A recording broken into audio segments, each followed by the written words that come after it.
79 Insulting the modesty of women, section 351/1 criminal intimidation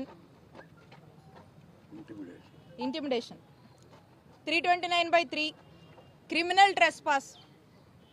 ఈ criminal trespass అంటే ఏందన్నా? ఈ క్రిమినల్ ట్రెస్పాస్ అంటే ఎక్కడైనా ఒక ప్రైవేట్ ప్లేస్లో ఏమైనా అని హరాస్ చేస్తే ఇంకేదన్నా అయితే క్రిమినల్ ట్రెస్పాస్ అంటాం. కానీ ఇక్కడ క్రిమినల్ ట్రెస్పాస్ ఏంటి? ఒక గవర్నమెంట్ ప్లేస్లో ఆ గవర్నమెంట్ అధికారితో తనకున్న గ్రీవెన్సెస్ వెళ్ళి ఈ నాయకుడు చెప్తే గవర్నమెంట్ ఆఫీస్లో క్రిమినల్ ట్రెస్పాస్ అంటారు. దీన్ని ఏంది? ఇది గ్రీవెన్స్ చెప్పుకోవడానికి వెళ్తే కూడా ట్రెస్పాస్ అంటారా? ఏంది సెక్షన్? ఒకసారి ఆలోచన చేయాలి అందరూ. అలాగే 119/1 గ్రీవియస్ హర్ట్. గ్రీవియస్ హర్ట్ అంటే ఏంటి? అంటే కొడితే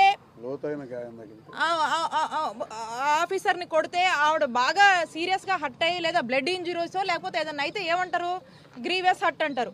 అంటే మాట్లాడితే కూడా ఆమెను కొట్టారని, ఆమె గాయాలైనట్టు ఏం పెడుతున్నారు? ఏం సెక్షన్లు ఇవి? ఏంది ఇది అసలుకి? అసలు ఏం చేస్తున్నారు? ఇవా సెక్షన్లు. ఇక దీనికి పైగా ఎస్సీ ఎస్టీ అట్రాసిటీ సెక్షన్స్.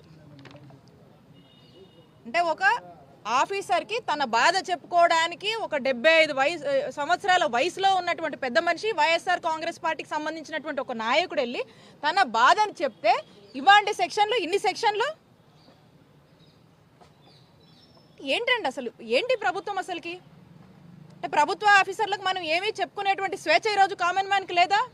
అంటే వైఎస్ఆర్ కాంగ్రెస్ పార్టీ వాళ్ళు నోరెత్తి వాళ్ళకున్న ఏ సమస్యని, ఏ బాధని ఏ ఆఫీసర్కి కూడా చెప్పుకునేటువంటి స్వేచ్ఛ మాకు లేదా? పెడితే ఈ సెక్షన్లో పెట్టేవి. ఒకసారి ఆత్మవిమర్శ చేసుకోవాలి. ఒకసారి వాళ్ళ యొక్క మనస్సాక్షిని వాళ్ళే ప్రశ్నించుకోవాలి. నేను అర్థం చేసుకోగలుగుతున్నా, కానీ ఇంత దారుణమా? అంటే ఎక్కడి నుంచో ఒక రాజకీయ నాయకుడు ఫోన్ చేసి ఇలాంటి ఈ సింగారెడ్డి కోటిరెడ్డి నా టార్గెట్, డజన్ కేసులు పెట్టుకుంటారో, డజన్ కేసులు పెట్టుకుంటారో, ఏం సెక్షన్లు పెట్టుకుంటారో పెట్టుకోండి, తీసుకొచ్చి లోపలేయండి అని ఒక ఇన్స్ట్రక్షన్ ఇస్తే ఆ ప్రెజర్కి పోలీసులు ఈ విధంగా, అధికారులు ఈ విధంగా సెక్షన్లు పెట్టి జైలుకి ఇరుస్తారండి? ఇదెక్కడ న్యాయం? ఇదెక్కడ సంస్కృతి? ఇంత చెడు సంస్కారానికి, ఇంత చెడు కల్చర్ని మీరు ఎందుకు ఎంకరేజ్ చేస్తున్నారో నాకు అర్థం కావట్లేదు. ఎల్లకాలం ఇదే ప్రభుత్వం కాదు. నేను హెచ్చరిస్తున్నాను ప్రతి ఒక్క ఆఫీసర్లని, ఎల్లకాలం ఇదే ప్రభుత్వం కాదు.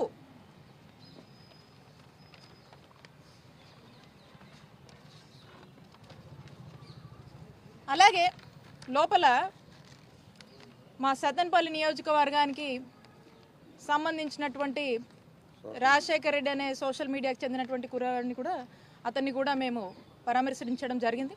అతను కూడా ఇదే బాధ చెప్తా ఉన్నాడు.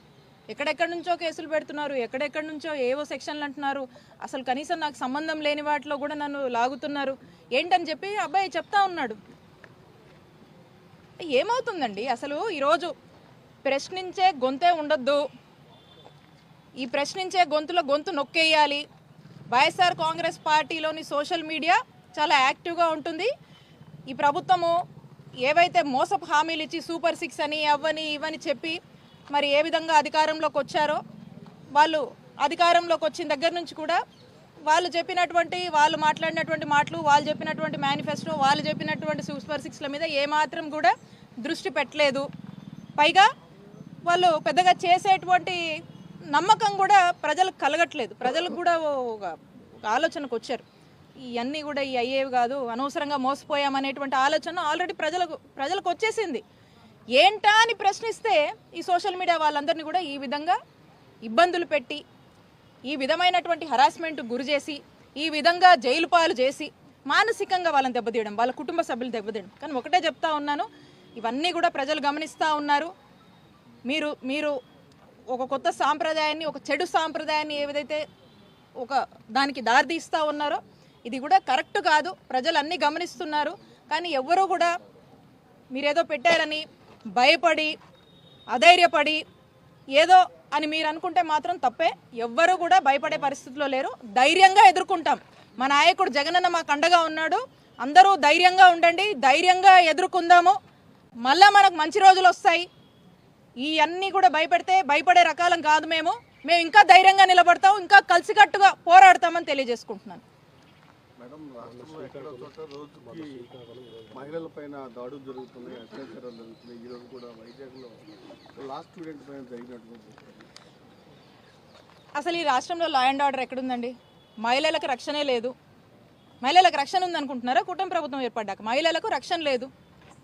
ఎందుకు లేదంటున్నానంటే, అసలు ఈ రోజున పోలీసులే కావచ్చు, ఇక్కడ లా అండ్ ఆర్డర్ ఏ విధంగా ఉండాలనేటువంటి దాన్ని గురించి ఆలోచిస్తే ఉంటుంది, ఏమైనా పట్టించుకుంటూ ఉంటుంది. ఏం పట్టించుకోవట్లేదు. వాళ్ళ ఆలోచన ఎంతసేపు ఏముందండి?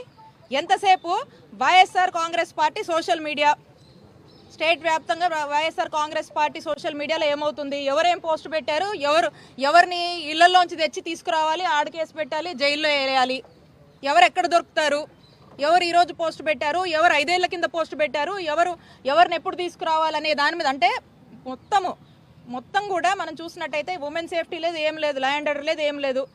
YSR Congress party social media చుట్టూ తిరుగుతుంది. కాబట్టి దీని మీద ఉన్న ఇంట్రెస్ట్ దీని మీద లేదు.